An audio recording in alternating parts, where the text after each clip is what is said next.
Hi hi friend, இங்கே பாருங்க மணி எத்தனை 6 மணி ஆச்சு. சாயங்காலம் 6 மணி ஆச்சு. எப்படி ஃப்ரெஷ்ஷான பிரியாணி இருக்குது பார்த்தீங்களா? இதுதான் நம்ம கருப்பட்டி பிரியாணி. இந்த கருப்பட்டி பிரியாணி எங்கே கிடைக்குன்னு உங்களுக்கு தெரியுமா?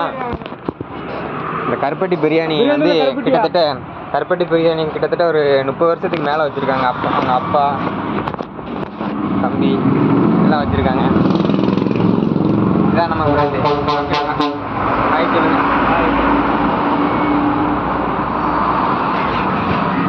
இங்கே வந்து பிரியாணி சூடாக இருக்கும். 6 மணிக்கு நீங்கள் வந்தீங்கன்னா நல்லா ஃப்ரெஷ்ஷாக சாப்பிட்லாம். கறி வடை சூடாக அந்த அடுப்பில் கொதிச்சுட்டு இருக்கு பாருங்க. ஓகே மக்களே, நீங்கள் சாப்பிடணும்னு ஆசைப்பட்டீங்கன்னா 6 மணிக்கு ரெடி ஆயிரும் கருப்பட்டி பிரியாணி. கரெக்டாக காயல்பட்டினம் புது பஸ் ஸ்டாண்டு ஆர்சிக்கு பக்கத்தில் இருக்குது, யூசி கிரவுண்டுக்கு பக்கத்தில் இருக்குது. வந்தீங்கன்னா ஃப்ரெஷ்ஷாக சாப்பிட்டுக்கலாம். ஓகே மக்களே, பாய்.